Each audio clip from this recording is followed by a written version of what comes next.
Bienvenue à toutes et à tous. Le condensé de l'actualité de ce jour nous renvoie à Dassa, où le bloc républicain était samedi dernier en atelier. L'objectif de cette rencontre pédagogique était d'évaluer d'une part le bilan des dernières élections présidentielles et d'autre part le processus d'installation des structures de base du parti. C'est le secrétaire exécutif national Abdoulaye Biotchadé qui a procédé au lancement officiel des travaux. C'est parce que la traversée de toutes ces épreuves nous rassure encore un meilleur avenir que nous sommes ici avec vigueur et détermination. Plus unis, plus forts, c'est le leitmotiv qui, une fois de plus, a conduit les cadres et militants du bloc républicain à opter pour un atelier d'évaluation d'une part du bilan des dernières élections présidentielles, mais aussi du processus d'installation définitive des structures du parti. En procédant à l'ouverture officielle de cet atelier ce jour, samedi 5 juin 2021, le secrétaire exécutif national a avant tout propos reconnu le travail abattu par les différentes composantes du parti lors du scrutin présidentiel du 11 avril 2021 qui a conduit à la victoire du duo Talon-Talata. Pour le premier responsable de ce parti, il faudra, au thème de cette rencontre, faire montre de plus de réalisme dans l'évaluation. Nous sommes engagés dans cet exercice pour renforcer les bases de notre parti, pour nous compter aussi, savoir combien de militants nous avons. Mais concentrons-nous aussi sur combien de militants réels nous avons. Et le bilan que nous faisons au titre de cette campagne n'est pas seulement pour regarder derrière. C'est vrai, nous devons voir, examiner ce qui a marché comme ce qui n'a pas marché. Mais nous devons en tirer des leçons pour l'avenir. J'ai pu constater qu'à chaque élection qui est venue, nous avons fait un peu plus de progrès. Et c'est cela qui nous permet de dire que non seulement nous avons rempli nos obligations en ce qui concerne le passé, mais que cela augure de ce qui va venir et qui ne peut être que bien pour le bloc républicain.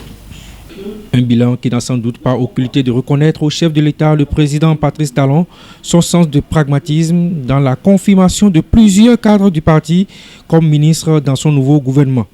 Et pour cela, le portefeuille d'État chargé de la coordination gouvernementale assuré par le premier leader du parti, Abdoulaye Biotchadé, n'est pas à occulter. Pour la réussite du projet sur l'état civil de la communauté Peul, les responsables de l'association des étudiants Peul du Nord ont mis en place un projet après avoir été reçus par le ministre de l'Eau, Adam Seibou Adambi. Ces responsables ont été également reçus par la présidente du mouvement Daorine Polakou, Mariam Diaouga. C'était ce lundi 7 juin 2021 et donc l'objectif était de lui faire part de leur initiative. En fait, l'association des étudiants Peul du Nord a décidé, n'est-ce pas, en prélude aux vacances qui sont en train de commencer, de rédiger un projet dont l'impact est si important que nous devrions, en tant que leurs aînés immédiats, de venir, n'est-ce pas, auprès de la grande sœur Mariam Diaouga, Asia Mariam Diaouga, pour lui présenter le projet et recueillir en même temps ses conseils pour l'améliorer et par ricochet, n'est-ce pas, espérer comme d'habitude un soutien de sa part pour que le projet puisse être mené convenablement. Je voudrais vous remercier pour la démarche que vous avez entreprise et surtout l'initiative. Comme l'a dit mon frère Awali, quand la jeunesse prend le devant sur un sujet, ça ne peut que donner ce qu'on attend. Donc l'initiative est noble dans ce sens que notre communauté a été, toujours cette communauté en tout cas, qui est la dernière à être informée de tout ce qui se passe dans notre pays. Et donc, après la mise en œuvre du projet d'autonomisation de la femme et dividendes démographiques au Sahel, en 2019, une équipe juridique est installée officiellement ce mardi 8 juin 2021 au Bénin Royal Hôtel de Cotonou pour son opérationnalisation. C'était en présence des acteurs du droit, des experts, des organisations de la société civile et des personnes ressources. Le projet d'autonomisation des femmes et dividende démographique du Sahel Suède est mis en œuvre depuis 2019 au Bénin grâce à l'implication personnelle du ministre d'État chargé du plan et de la coordination Abdoulaye Bio Tchane. Il me plaît de rappeler avant tout que le projet d'autonomisation des femmes et du dividende démographique au Sahel a été initié au Bénin grâce aux efforts du gouvernement béninois et plus particulièrement à l'engagement du ministre d'État chargé du développement de la coordination de l'action gouvernementale Abdoulaye Bio Tchane. Comme vous le savez, cette opportunité destinée normalement aux pays du Sahel aurait pu échapper à notre pays si des personnes bien avisées ayant de nobles visions n'avaient été là au bon moment. Et pour entrer dans la phase opérationnelle du dit projet, une équipe juridique est installée officiellement ce mardi 8 juin 2021 à Bénin Royal Hôtel de Cotonou en présence des acteurs de droit, des experts, des organisations de la société civile et de personnes ressources lors du lancement des travaux d'installation. Le ministre d'État empêché, c'est son directeur de cabinet qui a porté haut et fort la voix de l'autorité. Je voudrais compter sur vous afin qu'à l'issue de votre installation officielle, vous travaillez à obtenir des résultats qui feront du Bénin un modèle pour les autres pays membres du Suède. Mesdames et messieurs, c'est donc sur cette note d'assurance qu'au nom du ministre d'État Abdoulaye Bio Tchane que je déclare ouverte la cérémonie officielle d'installation des membres de l'équipe juridique du Bénin ce jour 8 juin 2021 à l'hôtel Bénin Royal de Cotonou. Je vous remercie. Le projet est basé sur 3 composantes selon la coordonnatrice par intérim qui a rappelé le rôle de la nouvelle équipe à mettre en place. Le projet régional d'autonomisation des femmes et du dividende démographique au Sahel, financé par la Banque mondiale auquel le Bénin a adhéré, est entré dans sa phase active en mars 2019 et intervient au niveau de 3 composantes que sont la composante 1 qui vise à créer une demande pour les produits et services de santé reproductive, maternelle, néonatale, infantile et nutritionnelle, en favorisant le changement social et le comportement et l'autonomisation des femmes et des adolescentes. La composante 2, qui vise à renforcer les capacités régionales afin d'améliorer l'offre en produits de santé reproductive, maternelle, néonatale, infantile et nutritionnelle et en personnel de santé qualifié.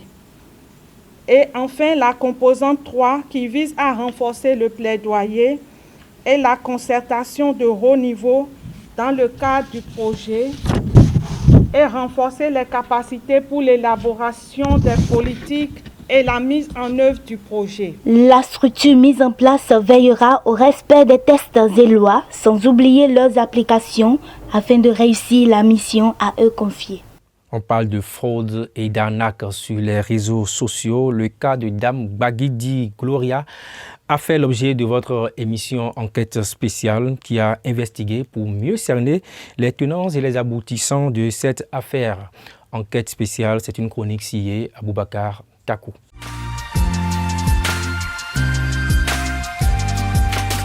Question objet de votre enquête de ce matin, je crois qu'il s'agit de Dame comme prénom, je crois c'est... J'oublie son prénom, mais c'est Dame Bagidi. Elle serait vendeuse, puisque je la connais, j'ai l'avantage de la connaître. J'ai vu sa photo sur les réseaux sociaux, en même temps collée à la photo d'un transgenre qui s'est affirmé être comme tel parce qu'il est même détenteur d'une page Facebook de laquelle il se révèle aux gens. Donc ce que j'ai observé, c'est que certains, peut-être de bonne foi, se sont trompés en exhibant la photo de Dame Bagidi Gloria pour faire plus de buzz, montrer aux gens que voilà une dame qui est en fait un homme. Vous savez, l'avènement de ces canaux d'information a fait naître beaucoup de journalistes, entre griffes, je précise entre griffes, car ce métier est un métier délicat où il faut faire enquête sur enquête avant de se prononcer. Mais quand les gens voient sur les réseaux sociaux une information qui paraît faire un peu de buzz, eh bien, ils cliquent directement pour partager. Or, la loi sur le numérique est une loi très vicieuse. Quand vous partagez une information dont vous n'avez pas au préalable vérifié la véracité, ça pourrait vous conduire en prison. Mieux, les administrateurs du groupe WhatsApp qui laissent passer ce type d'éléments qui n'ont pas vérifié pourraient se retrouver dans une condition très compliquée. Parce que quand j'ai eu l'information, j'ai eu la baraka, moi, de mener un peu d'enquête et de contacter la dame. C'est ça qui a même fait que je ne me suis pas du tout prononcé sur cette question. Comme vous le savez, j'aime beaucoup m'amuser pour être au moins sur la toile, tout en étant journaliste professionnel.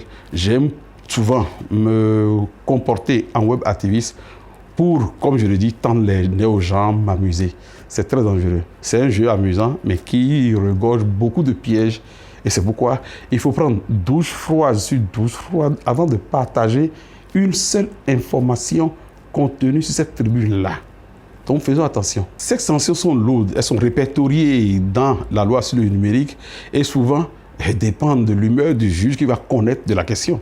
À partir du moment où les unités spécialisées de la police qui connaissent de ce type d'infraction prennent le dossier, ils vous défèrent devant un juge d'instruction qui, selon son humeur, parce qu'il y a une panoplie de sanctions contenues dans cette loi-là, eh bien, vous pouvez vous retrouver en prison 6 mois ferme avec une amende grosse comme une maison. Donc, faisons vraiment attention. Sachant que cet outil, en l'occurrence Facebook et WhatsApp que nous manipulons au quotidien, regorge beaucoup de pièges. C'est beau de se révéler journaliste du jour au lendemain sur la toile, oubliant que le web activisme est un métier qui nécessite de celui qui le pratique un certain background que les gens n'ont pas. Tu vois un soudeur, il se lève, il crée un groupe WhatsApp, il se dit administrateur. Tu vois un artisan vannier, il laisse son métier, il va sur WhatsApp, il dit qu'il est un administrateur et partage seulement. Chers frères, c'est délicat, c'est un outil très dangereux que nous avons entre nos mains et il faut savoir regarder pour ne pas tomber dans des pièges cousus de fil blanc.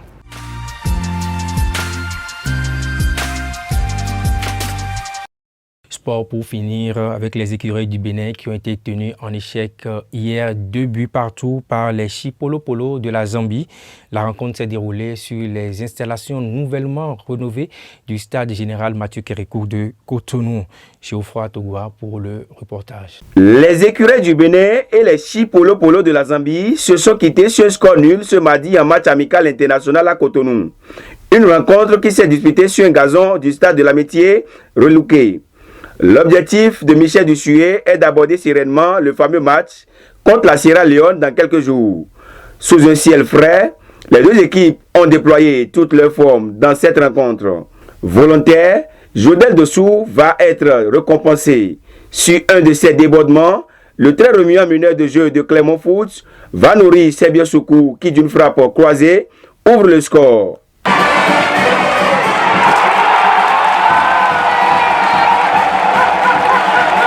But applaudi par la poignée de spectateurs admise au stade.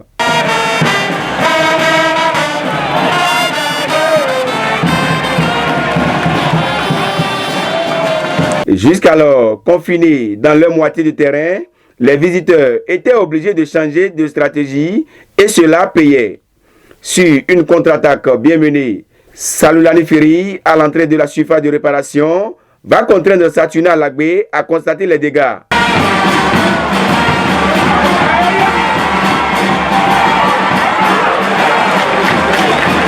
Si l'envie de bien faire était partagée, ce sont les Zambiens qui se montraient les plus efficaces et corsaient la note avant la pause par Temba Nwapé.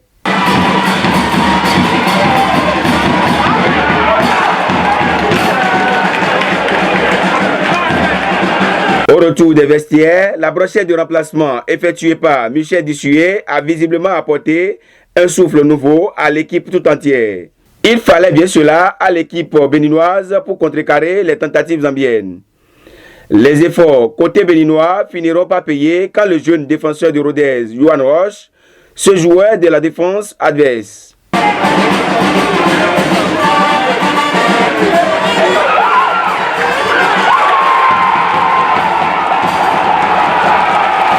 Comme il y a eu 2 ans en amical contre la même équipe, le Bénin décroche le nul. Un match qui aura permis à Michel Dussuet et tout son staff de s'enquérir de la forme actuelle de l'équipe et de déterminer les réglages à apporter avant le match à rejouer contre la Sierra Leone, décisif en vue de la qualification pour la CAN. Merci de nous avoir suivis et à très bientôt. Que Dieu nous garde.